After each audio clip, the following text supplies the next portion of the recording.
Inclusion exclusion principle for a two events E and F.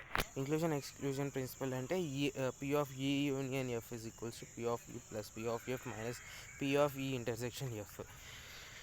Okay, దీని తర్వాత P of A union E union F is equals to P of A union B union C is equals to LHS of P of A plus P of B plus P of C RHS P of A union B plus P of B union C minus P of B, P of A plus P of B plus P of B plus P of C minus B is equal to LHS proved. అది కాదు, నాకు ఇట్లా three events ఇప్పుడు P of E union F union G, P of E plus P of F plus P of G minus P of E intersection F minus P of E intersection G minus P of G intersection F. E intersection F minus F intersection G, G intersection F and F intersection G, okay.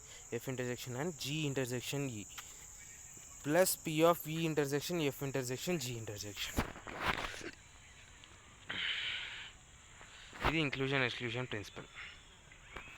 తర్వాత De Morgan's law for probability for any two events E and F, P of E intersection F bar whole bar probability of E intersection F bar E intersection F bar probability equals to P E bar union of F bar probability. Okay, P of E union F P of కాదు, ముందు E union F bar probability is equals to E bar intersection F bar probability. P of 1 E intersection F is 1 minus ఇది బాగా గుర్తుపెట్టుకో, 1 minus P of E intersection F bar P of A plus A bar is equals to 1 ప్రకారం దీన్ని మనం ఇట్లా కనుక్కోవచ్చు. అంటే ఇప్పుడు probability of P of A, probability of A అనేది plus probability of A bar అనేది కలిపితే 1 వస్తుంది. Probability of heads, probability of not heads is equals to 1. Okay, డిమోర్గన్స్ లా ప్రకారం ఇట్లా చెప్పొచ్చు. ఏ ఇంటర్సెక్షన్ ఎఫ్ అని ఇచ్చినాడు, బార్ కొడితే ఈ bar union F bar separate అయిపోయినాయి చూడు. అండ్ కింద కూడా అదే చూసుకో. The probability that will rain today is 0.5. the probability that will rain tomorrow is 0.6. ఈరోజు 0.5, రేపు 0.6 వర్షం పడడానికి probability. The probability that will rain either today or tomorrow అని వచ్చినాడు. అంటే యూనియన్ ఈరోజైనా వర్షం పడవచ్చు, రేపైనా వర్షం పడవచ్చు, కానీ ఈరోజు రేపు వర్షం పడకూడదు. అట్లానే ఉంటుంది అనుకుంటా ఎక్స్ప్లెనేషన్. ఇక్కడ మనకు ఆ క్లారిటీ కావాలా. ఈరోజు వర్షం పడుతుంది, ఈరోజు లేదా రేపు, ఏదర్ అనుకో, ఈరోజో రేపో ఓకే, కానీ ఈరోజు రేపు కూడా పడవచ్చా అని అంటే మీనింగ్ ఏం చెప్పాలో నాకు అర్థం కాలే. ఈరోజు రేపు అంటే టుడే అండ్ యూనియన్ టుమారో. దానికి ఏంది, probability of today 0.5, probability of tomorrow 0.6, probability of today intersection and tomorrow.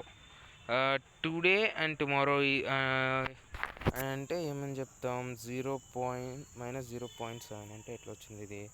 Probability of ఈరోజు రైన్ పడదు అనడానికి 0.5, రేపు రైన్ పడదు అనడానికి 0.4, 4 + 5 is 9 అవుతుంది కదా. A intersection today intersection tomorrow. The probability of rain will either ఈరోజు రేపు అంటే యూనియన్ ఈరోజు లేదా రేపు, యూనియన్కి 0.7 అది కూడా ఇచ్చేసినాడు వాడు. మనం కనుక్కోవాల్సింది ఏంది, ఈరోజు అండ్ రేపు 2 రోజుల వర్షం పడుతుంది అంటే టుడే ఇంటర్సెక్షన్ టుమారో 2 రోజులు వర్షం పడుద్ది. అదంతా ఇప్పుడు union of 0.7, I mean probability of today union tomorrow. ఈరోజు రేపు పడడానికి ప్రాబబిలిటీ ఇచ్చినాడు 0.7 అని. ఈరోజు మాత్రం పడే ప్రాబబిలిటీ 0.5, రేపు మాత్రమే పడే ప్రాబబిలిటీ 0.6.